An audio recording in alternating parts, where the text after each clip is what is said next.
मालूम किया जा सकता है। अगर किसी घटना अथवा तथ्य की विवेचना में परिस्थिति, भूमिका, समूह स्तरीकरण, सामाजिक व्यवस्था, सामाजिक परिवर्तन, समाजीकरण, सामाजिक संरचना, सामाजिक प्रकार आदि आदि अवधारणाओं का प्रयोग किया गया है, तो उस अध्ययन का परिप्रेक्ष्य समाजशास्त्रीय है। प्रत्येक विज्ञान की विशिष्ट भाषा होती है। समाजशास्त्र की भी एक अपनी विशिष्ट भाषा है। इसमें अनेक शब्द सामान्य बोलचाल के काम में लिए जाते हैं, तो उनका स्पष्ट और सुनिश्चित अर्थ स्पष्ट कर दिया जाता है, जो समाजशास्त्रीय परिप्रेक्ष्य के आधार पर होता है। एंड लास्ट है समाजशास्त्रीय परिप्रेक्ष्य, समाज की परिभाषा, अध्ययन पद्धति, समाजशास्त्रीय सिद्धांत और समाजशास्त्रीय तथ्य पथों आदि को निश्चित करता है।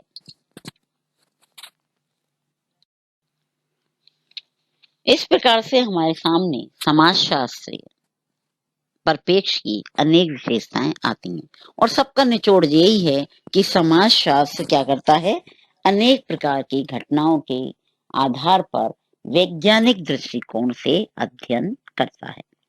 लेकिन हमने बताया एक दूसरा परिप्रेक्ष्य है, ये अभी तक हम जो अध्ययन कर रहे थे वो कौन सा परिप्रेक्ष्य था, वैज्ञानिक परिप्रेक्ष्य, जिसमें किसी भी घटना के घटने के पीछे क्या कारण है इसका हम अध्ययन करते हैं।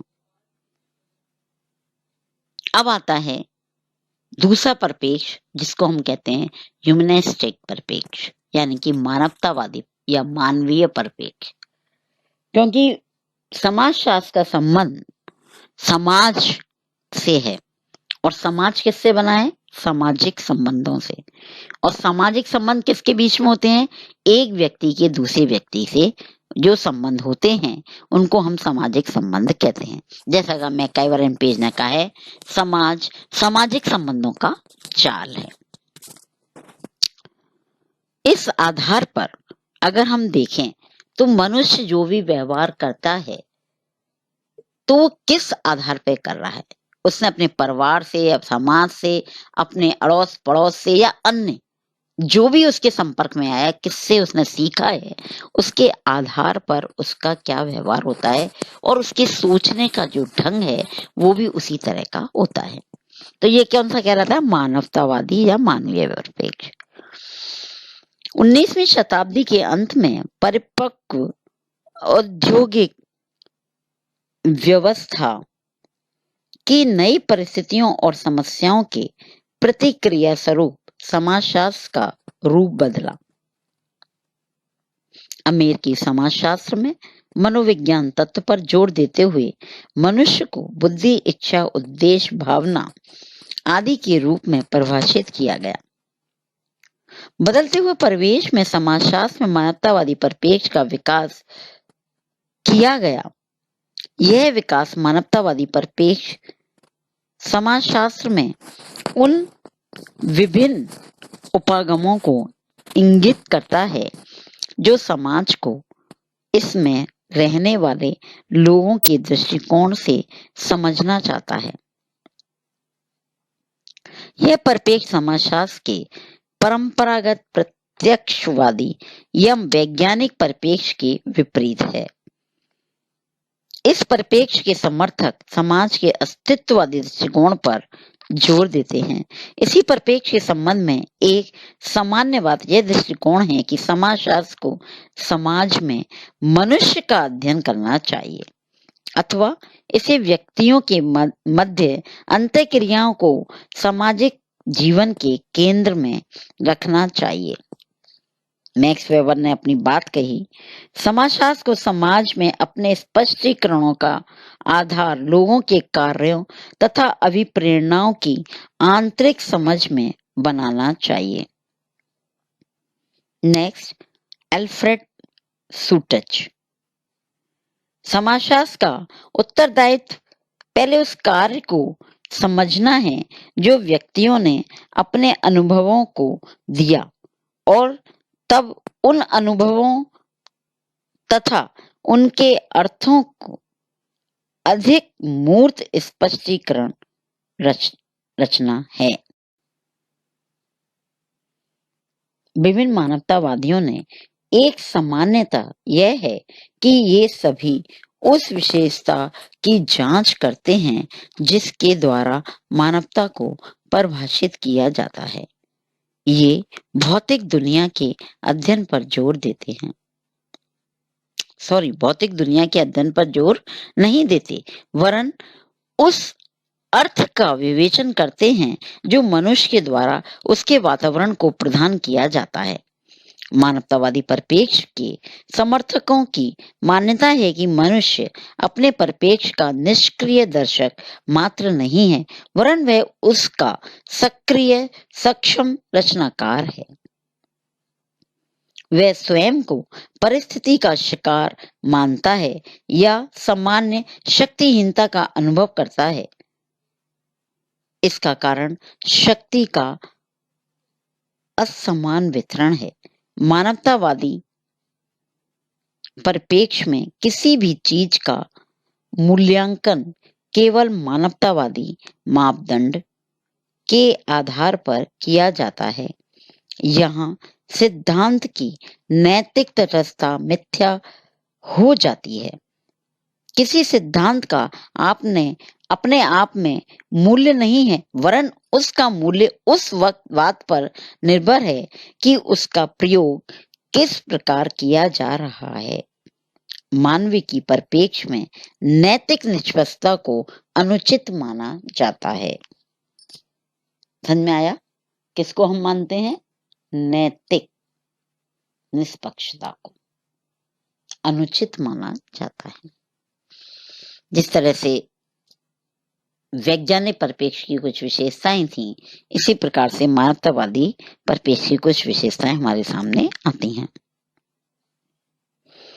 पहली है वैज्ञानिक पद्धति की कठोरता के विरुद्ध। जो मानवतावादी परिप्रेक्ष्य के विद्वान हैं, समाजशास्त्री हैं, उन्होंने किसका विरोध करा कि वैज्ञानिक पद्धतियों कुछ कठोरता है। टू एंड टैक्ट ऐसा है 2 गुणा 2 4 ही होंगे, 22 नहीं कर सकते हम। तो ये थोड़ा सा इसके लिए वैज्ञानिक जो मानवतावादी हैं वो विरोध करते हैं। क्यों? क्योंकि ऐसे तथ्यों को हम अगर अपन कठोरता से वैज्ञानिकता पद्धति का प्रयोग करते हैं तो मनुष्य के व्यवहारों में क्या होता है? शिथिलता आ जाती है, वो काम में निष्क्रियता दिखाने लगते हैं, आदि आदि बातें आती हैं। तो उन्होंने इसको ये कहा कि हम थोड़ा सा वैज्ञानिक पद्धति में क्या करें? लचीलापन लाने का प्रयास करें। दूसरा, वस्तुनिष्ठ अध्ययन की बजाय विषयनिष्ठ अध्ययन पर बल दिया है। वैज्ञानिक पद्धति किस पर बल देती है? वस्तु, ऑब्जेक्टिव। और मानवतावादी किस पर बल दे रहे हैं? किस पर बल देने की बात कही है? सब्जेक्टिव। वस्तुनिष्ठता होनी चाहिए कि व्यक्ति का व्यवहार किस पर कर रहा है, यस या नो। लेकिन गुणों को हम यस नो में कैसे बताएं? किसी की भावनाओं को हम यस नो में कैसे कहें? तो इन चीजों के लिए थोड़ा सा चेंज होना चाहिए। तीसरी बात कहते हैं सामाजिक यथार्थ स्थिर ना होना। जो सामाजिक यथार्थ है वो क्या नहीं है? स्थिर नहीं है, बनता है टूटता है। जो हमारे समाज के सिद्धांत हैं, बनते हैं फिर पुनर्निर्मित होते हैं, फिर बनते हैं फिर पुनर्निर्मित होते हैं। यानी कि एक परंपरा जो चली आ रही है तो नवीनता के कारण वो परंपरा में कुछ बदलाव आते हैं, वो टूट जाती हैं और नई प्रचलन में आ जाती हैं। फिर वो लोक रीतियां वो चलते चलते फिर एक परंपरा बन जाती है। इस आधार पर उसमें क्या होता है? निर्मित और पुनः निर्माण का कार्य चलता है। नेक्स्ट, उपेक्षित वर्ग, शोषित वर्ग, महिलाओं आदि के अध्ययन पर भी जोर देना चाहिए।